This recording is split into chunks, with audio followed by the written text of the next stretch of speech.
महाराष्ट्र. मी कपिल चव्हाण, मनसे शाखाध्यक्ष. परवा दिनांक 10 मार्च रोजी सायंकाळी 6:30 वाजता एक आपली महिला आहे, शिल्पाताई म्हणून होत्या, त्या आपल्या शाळेतल्या मुलाला न्यायला आल्या होत्या.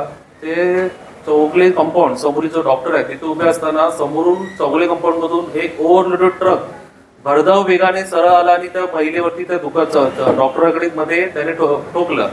त्या महिलेसकट 2 अजूनही व्यक्ती जे आहेत ते गंभीर जखमी आहेत. आता ती सध्या ती महिला मृत पावली आहे, मृत्यूचा अंत झालाय. पण बाकीचे 2 जण आहेत ते पण गंभीर स्वरूपाची दुखापत झाली आहे. या संदर्भात आम्ही स्थानिक पोलीस स्टेशनला, तहसीलदार कार्यालयामध्ये आम्ही तक्रार केलेली आहे.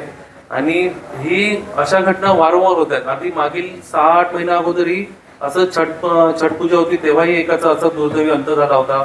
मागे रावलपाड्यामध्ये शिंदे कंपाऊंड मधून ज्या गाड्या जात येतात तिथे एक लहान मुलगी होती 7-8 वर्षाची, तिचाही असा दुर्दैवी अंत झाला होता. या अशा वारंवार घटना होत असून सुद्धा प्रशासन असो की सरकार असो कुठलाही यांच्यावरती कसलाही प्रकारचं कसलंही लक्ष नाही. हे सर्रासपणे हे गांजा पिऊन, दारू पिऊन हे लोक गाड्या चालवत असतात. तसेच ह्याच्यामुळे जो ह्या ज्या ट्रक चालतात त्याच्यामुळे जो धुळीकरण होतं त्याच्यामुळे पण इथे खूप सारे 60 वर्ष 70 वर्षाची वयस्कर माणसं आहेत, लहान मुलं आहेत, त्यांना श्वसनाचे विकार चालू झालेले आहेत. पण ह्याच्याकडे कुठलंही कोणीही गांभीर्याने लक्ष घेत नाही. आम्ही वारंवार याची पत्रव्यवहार याच्या आधीही केलेली आहे. चौगले कंपाऊंड असो, शिंदे कंपाऊंड असो, यावर पत्रव्यवहार केलेले आहेत. पण नेहमी हे काही दिवसासाठी, काही 15 दिवस 20 दिवसासाठी बंद होतात आणि त्यानंतर पुन्हा जसं तसं चालू होतं. माझं सर्वांना विनंती आहे, माझ्या इकडच्या स्थानिकांना विनंती आहे की आता ही वेळ नाही की आपण बोलतात ना गाफील, बोलतात ना गप्पा बसण्याची. आता आपल्याला एकत्र होऊन आवाज उठवला पाहिजे. येत्या रविवारी पण आम्ही ह्याच्या विरुद्ध एक आंदोलन घेणार आहोत.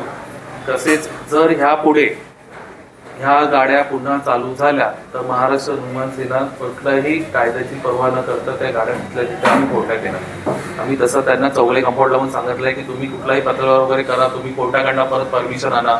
लास्ट आम्ही पोलिसांशी बोललो, पोलीस बोलले आम्ही आमच्या परीने पूर्ण प्रयत्न केले, पण ते नंतर कोर्टाकडनं परमिशन आणतात. मग कोर्ट आम्हालाच विचारतो की तुम्ही का याच्यावरती हे आणताय. आता पुन्हा तशी सेम घटना घडली. तर आमचं सरळ म्हणणं आहे की तुम्ही त्या जागी दुसरं काय तुम्हाला करता येईल ते करा, पण असे ट्रक वगैरे चालू देणार नाही आम्ही.